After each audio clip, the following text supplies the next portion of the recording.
Today on Let's Talk Schools, your students' mental, social, and emotional health has a huge effect on learning. Find out how the district wraps its arms around our students with award-winning support services.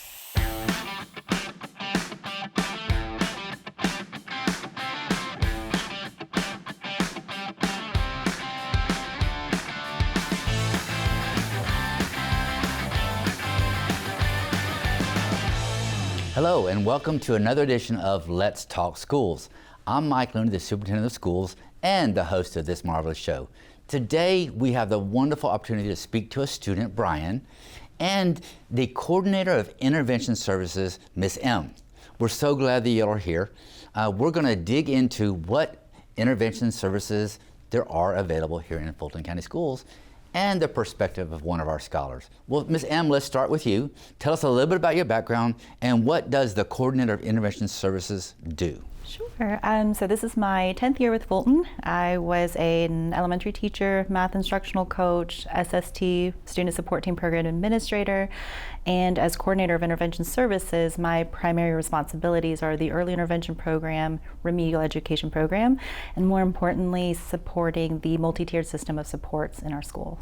So we have additional supports for students that need academic help, behavior help, whatever a student needs. That's kind of what MTSS is for. So we really wrap services around the students based on their individual needs. Yes. And to try to provide them support, whatever those supports might be necessary, in order for them to be successful. Is that kind of the...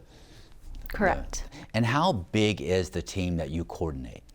So I have a team of 5 people who directly report to me, and we support the graduation coaches at middle and high schools, and they work with their teams. So on their team, it could be counselors, social workers, school psychologists, just bringing a team of experts together at the table, and they go through data to identify the students who are possibly at most risk, and then using that team approach, they're able to triage and find the best support for whatever that student will need. And are intervention supports available at all of the schools in Fulton County? It is, elementary, middle, and high school. Okay. So if I'm viewing this and I have a child that's struggling academically, or if I have a child that has some behavior issues or some anxiety issue or social issues, how do I go about connecting to the services that are available here in Fulton? So having that one person that you can ask, it could be a teacher, like I said, at the middle and at the middle and high schools, it could be the graduation coach, a counselor, whoever it is that you're most comfortable asking for help, and then that person can get you plugged in. Typically that name might come up at an MTSS meeting where the team looks at all the data, reviews the information to then plug the right kind of supports that the student would need. So you reference MTSS. Yes. And so let's unpack that, because Sure. we're great at using acronyms in education. What does the MTSS team stand for? It stands for a multi-tiered system of supports. Okay. So it focuses on screening data, progress monitoring data, using those data-based decision-making processes, and a multi-level prevention system. So at the core, you have all of the good practices at Tier 1, and then for the students, we're just Tier 1 instruction, Tier 1 supports are not enough. We have targeted interventions through Tier 2, and then intensive interventions for Tier 3. So parents can approach a school official, a teacher, a counselor, or administrator and say, I'm concerned about X. Mm-hmm. And that's one way for a student to get connected to the necessary supports. For sure. And then you said something else that I want to make sure we drive home, and that is we're actually monitoring students' progress. Yes. Academically, behaviorally, socially, with different tools. And then if the data indicates that there might be a need for additional support, then the school officials actually bring that student's name forward. Is that correct? Exactly. So the whole idea of reviewing all the data is to catch the students before it becomes too big of a problem. So the main idea of MTSS is, yes, there are the supports, but the big idea is prevention. So if we use the data to identify the students who are potentially at risk, we can intervene early on before the problem or the situation becomes too big. Well, I sure wish they would have had that when I was in school, because I would have needed some interventions for sure, especially in algebra. I struggle with algebra, so, and you're right, if we catch the problem early, then we can resolve it before it becomes a really, really big problem. Before you fail a class or you fail a grade, we intervene early and say, okay, you're not doing well enough academically, so let's put some more supports in place for you to be successful. Correct. That is, it's amazing that we have these kinds of resources available to families and students. So Brian, let's get to you. You obviously are here for a reason. I'm assuming you've had some really good experiences with supports from adults in your school building. Is that right? Yeah, I have. Okay. So tell us a little bit about yourself. Where do you go to school? What grade cohort are you in? My name is Brian Bernard. I go to Riverwood High School, and I'm in the 11th grade. You're in the 11th grade. 11th grade. Have you already decided what you want to do when you graduate? Because graduation is right around the corner, it looks like. Yeah, I'm pretty much thinking probably just get a trade school or probably head to the military. Okay. So you're starting to plan for your future. Okay. So you're in the 11th grade, and you are here because you have a story that you want to share about the supports that you've received. So let's just give you an opportunity. What are the things that have happened in your school that showed you, that indicated to you that adults were willing to go the extra mile to give you extra supports, whether it's academic supports, behavioral supports, or whatever supports you needed at the time? Well, when I came back from Peak Academy, Okay. like I had a mentor. Her name is Miss Caritza. She would always check and connect with me once a week, every Friday. Just see what my grades are, my attendance, everything. Talk to me what is school, how was the week. Then also Miss Gabri, she would like help me out with my classes and stuff. Like if I had a problem or something, she would tell me like that, like not to stress as much about it, and just to like ask the teacher for help. They'll probably help me out, and I did that, and they would help me out. Then Miss Schmidt, she would also she would calm me down and stuff, like if I needed family help or stuff, because I would like talk to her about what I had going on, and she would tell me like, oh, if you need food or something like that, she would like help me out, call my mom and stuff. Like I really had a good support system when I came back. I seen like these people do care about me, you know, and I just like tried my best. I gave it my all. So. Well, we're proud of you for your accomplishments, and we want you to continue down that good path, okay? Appreciate it. So before you had these supports in place, without going into details, you were struggling academically? Yeah. You were making not good grades? Not good grades. Okay. And so now that you have the help in place, you're making better grades? Yeah. And you're passing classes? I'm passing classes. And are you passing classes, do you think, specifically because the support, or has anything else changed? I think specifically because of support, and also because at first I wouldn't really talk to my teachers. Like if they wouldn't really come up to me, I wouldn't like go ask them and stuff.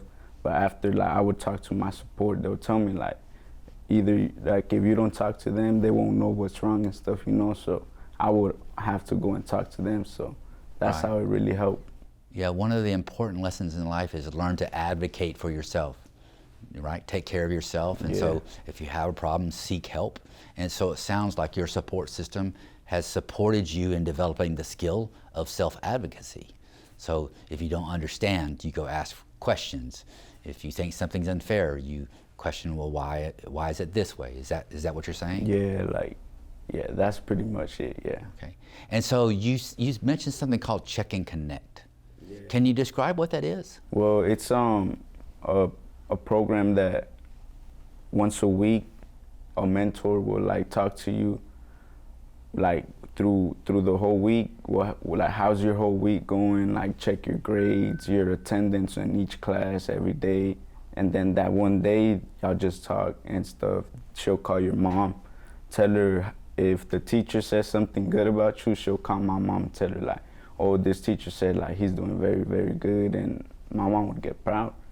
You know, when I would come home and I thought like they'll call her for something else. She'd be like, Brian, they called me from school, and I'll be like, why did the school call you? She was like, oh, they just called me and told me you did good. I was like, wow. Did they used to only call when you did something wrong? So now they call saying that you're doing good things. Okay, that's really good. Well, so it sounds like you really have a strong support network at school, almost you know, I don't want to take the role of a parent, but almost like a big brother, sister, and mentor person that says, hey, you know, I'm holding you accountable, I'm checking your grades, I'm holding you accountable for your grades, I'm going to help you if you're in a bind, but doing all those extra little things. And you said to me, and I don't want to put words in your mouth, but you said people made you feel like they cared for you. Yeah, it made me feel that, you know, they cared about me, really, because at first I was just thinking, like, it's just school, you know, like, it's either I want to or they won't really care, you know, but they really showed me, like, they really wanted me to like, they would tell me, like, come on, like, we really want you to graduate and stuff. And I really, like, want to, because people would tell me, like, oh, we know you're not gonna graduate. And I'm not gonna try to prove them wrong, you know? Since they're telling me I have the potential to graduate, I'm gonna try to prove the other people wrong and graduate. That's really good. So were those peers or other students who were saying you're not gonna graduate? It was just like peers, yeah. Yeah. So you have some self-confidence now. You believe in yourself. Yeah. Well, you know, half of the struggle is believing that you can. If you believe it, you can do it, right? Yeah, I will do it. So let me ask you this. You obviously have had a great experience. Give me some advice that I can share with other students. To say, you know, what advice do you have for other students that have had similar experiences? You know, what should they do? What advice do you have for them? My advice is just to not give up. Like, somebody will either come in one day, you know, help you out, or like try to guide you the right way, but not to give up, because somebody will come. So did you, your mentor through Check and Connect, did you go to somebody and say, hey, I need a mentor? No. Or did they say, you know what, this student needs a mentor? Well, when I came back from the other school, they came and told me, they were like, every day you come to school, I would sign like a sign-in. I would come into school every day, every morning, just sign the log. And then like a Friday, like a week went by, and then they told me, like, you're gonna have a mentor, like everything you need to tell her whatever, like you can let her know how you feel, what you think, like, and they'll let like more people know, so they'll help you out. And that's how it really started, like with Miss Karitsa. Well, props to her. Shout out to Miss Karitsa. Yeah, Miss Karitsa. She's done a great job. Evidence right here with Brian. Very good. Thank you so much for sharing your story. It's compelling. Thank you for giving advice to other students that might be watching this show. And I think your message is, don't give up. Yeah, don't believe, give up. And there are people in school to help. Yeah. Okay. That's a powerful story and a powerful message. Appreciate it, sir. Well, so how many students do we serve through the intervention services network that we have? Do we know? Well, I know through Check and Connect alone, last year we supported 205 students with just Check and Connect. I would say overall, at least 2,000 students through intervention. 2,000 plus students. And it's available in every Fulton County school. Every Fulton County school. That's amazing. Thank you so much, and thank you to your colleagues for the work that you do. It's the work that you do and the folks that work with you that change lives, such as Brian's life, and takes little hope and turns it into optimism and courage and success. And I'm just so proud of the work that we do in Fulton. And Brian, once again, congratulations to you, man. Thank you, sir. Kudos, and look forward to shaking your hand upon graduation. And since you're in JROTC, I guess I'll see you at the military ball this year. Good deal. Thank you so much for joining me and our guests for another session of Let's Talk Schools. If you want more information about the services available to students such as Brian, please feel free and encouraged to reach out to your child's teacher, school administrator, school counselor, or even district office. We care about your children. We want all of our students to be successful, and I look forward to seeing you again soon. And now, let's go around the district in 90 seconds.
That's it for our show this week. Let's keep the conversation going. We'd love to hear from you on our social media platforms. Join us next time on Let's Talk Schools, and as always, thank you for watching.